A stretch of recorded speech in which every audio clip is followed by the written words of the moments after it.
সকলকে স্বাগত জানাচ্ছি।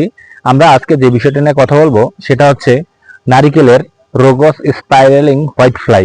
আমাদের কাছে বর্তমানে অনেক কমপ্লেন আসে যে স্যার, আমাদের নারিকেল গাছগুলো সাদা সাদা পাতার নিচে সাদা সাদা পোকা এবং এই যে রিং আকৃতির অনেকগুলো পোকা দেখা যাচ্ছে এবং পাতার গুলোর উপরে কালো হয়ে যাচ্ছে, পাতাগুলো শুকিয়ে যাচ্ছে, পাতাগুলো ডাউন কালার হয়ে যাচ্ছে।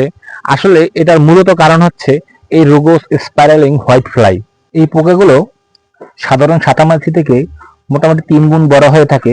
এগুলো স্পাইরাল আকারে ডিম পারে এবং এগুলো জীবনচক্র সম্পন্ন করতে মোটামুটি 30 দিন সময় লাগে। ডিমগুলো ফুটে 5 থেকে 7 দিনের মধ্যে নিম বের হয়। নিমফের 5টি ডেভেলপমেন্ট স্টেজ আছে, 5 ধাপে পাখনা বের হয় এবং বাচ্চা ও পূর্ণবয়স্ক উভয়ই রস চুষে খায় এবং তারা মল ত্যাগ করে। সেই মলে শুটি মোল্ড নামক ছত্রাক জন্মায়। পরে পাতার উপরে কালো হয়ে যায়।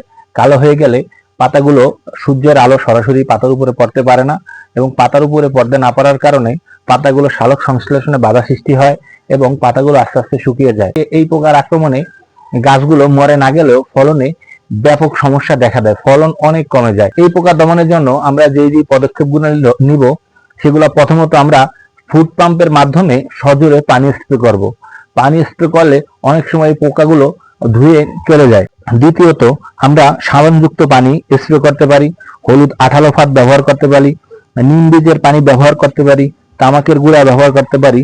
শেষ পর্যন্ত যদি আমাদের এগুলোও কাজ না হয় তাহলে আমরা রাসায়নিকের দিকে যাব। রাসায়নিকের যেমন ইমিডাক্লোপিড গ্রুপের ওষুধ আছে, ইমপেল আছে, টিডোপ্লাস আছে এবং এই ওষুধগুলো আমরা 1/2 ml প্রতি লিটার পানিতে মিশিয়ে 10 দিন পর পর আমরা 3 বার স্প্রে করব। এবং এই পোকার আক্রমণে যে শুটি মোল্ড হয় সেই শুটি মোল্ড দমনের জন্য আমরা কার্বেন্ডাজিম গ্রুপের ঔষধ যেমন অটোস্টিনোইন এগুলো আমরা প্রতি লিটার পানিতে 1 গ্রাম করে মিশিয়ে এই একইভাবে 10 দিন পর পর আমরা 3 বার স্প্রে করব। তাতে করে আমাদের এই শুটি মোল্ড গুলো দমন হবে এবং পরবর্তীতে আমাদের এই শুটি মোল্ড গুলা আর হবে না।